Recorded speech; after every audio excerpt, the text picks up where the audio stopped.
Behold the enchanting Echeveria, or Echeveria, as some people say. Their lovely rosette forms are often among the first to catch the eye of those new to succulents. I know they were for me. And the attractive growth pattern is a great example of the golden ratio, or sacred geometry, and the whimsical variety of colors and leaf shapes makes them oh so very collectible. But sometimes when you bring them home, within a short amount of time, they start looking less compact and lose their colors.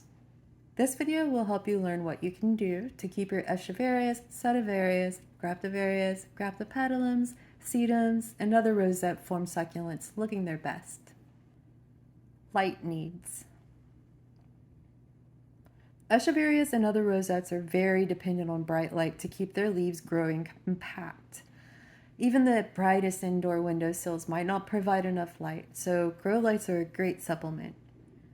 Outdoors, a wide open east-facing sky should provide ample light, as well as south-facing spots. West-facing areas could be too intense in the summertime unless some shade is available. I do recommend reading my book, The Succulent Manual, to get a very detailed and comprehensive understanding of different types of natural light throughout the year, along with how to find the best grow light for your indoor collections. You can read it online right after this video if you sign up at this link. I don't fertilize my rosettes as often as other succulents, simply because we get a lot of overcast weather during the growing season, and feeding too much can cause stretching or etiolation if there's not enough light to keep them compact. Water and soil needs.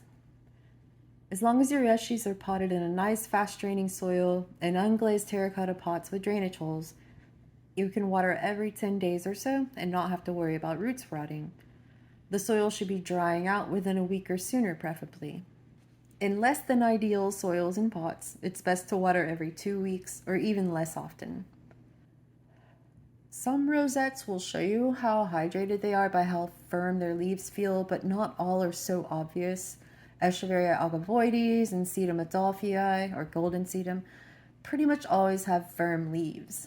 Echeveria setosa, diffractans, and subsessilis have thinner, more flexible leaves that will always feel somewhat pliant.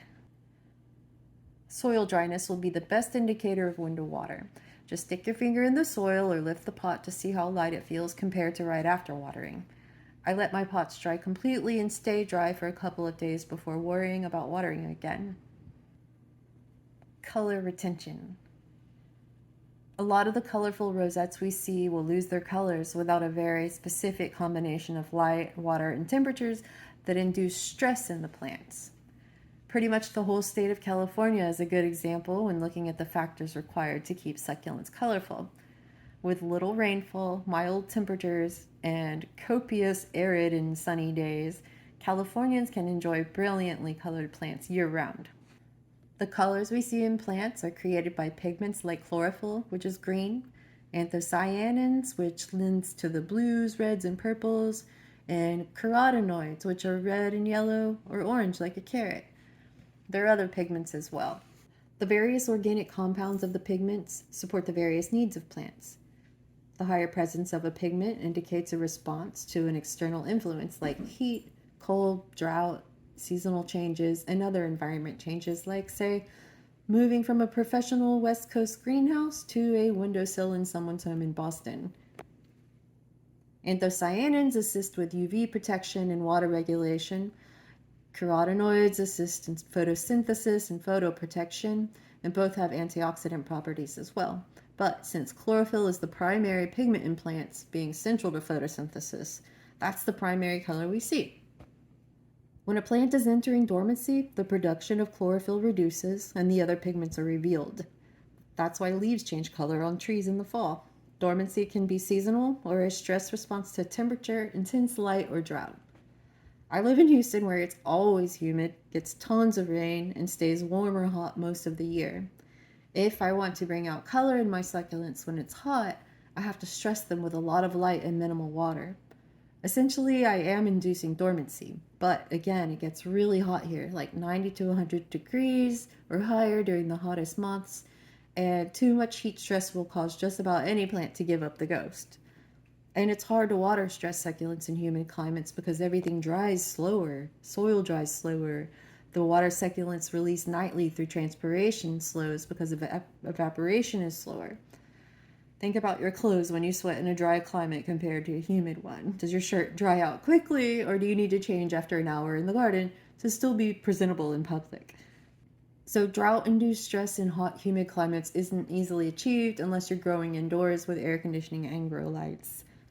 There are some really lovely rosettes that tend to remain colorful year-round, like Echeveria Pearl von Nürnberg, Echeveria Neon Breakers, Ruffles, Graptoveria Debbie, Golden Sedums, and others. I've come to appreciate just watching my rosettes transform throughout the year, but if I did want to enhance their color, I would have to find a cool, bright spot indoors, and I would definitely need a good grow light. Form. A lot of Echeverias and rosettes will eventually trail rather than staying in neat little compact rosettes, and you have two options. You can either let them trail and spill over your pots, or chop their heads off and start a new plant. When you top a succulent, babies will grow near the point of the stem where you took your cutting, so be sure to keep the base potted somewhere. This is also the same treatment for repairing stretched rosettes. Problems. Mealybugs are the main pest to watch for in rosettes. They are sneaky and small and can easily hide between the compact leaves, so be sure to inspect any new plant at the store before you bring them home. Check the other succulents that are near them on the shelves as well. And if you see ants showing an interest in your rosettes, have a closer look because they will often lead you straight to the enemy. Main systemic pesticides, but in this case, with it being so hard to reach all the nooks and crannies in rosettes, I would use something like bone-eyed granules if I was really concerned about losing a plant or having the mealies infest more of my collection. Diagnosing issues like leaves dropping, stem rot, and other problems depend on your care routine. My book, The Succulent Manual, has a chapter called Succulent SOS that provides solutions to the majority of problems we come across. So definitely check that out. That's about all for now. If you have any other questions, you can leave them in the comments below. And if you need one-on-one advice to solve an urgent problem, use the Ask Andrea feature on my website. Please subscribe to my channel if you haven't already. It helps me keep making videos that help you keep your succulents alive and thriving. Thank you for watching.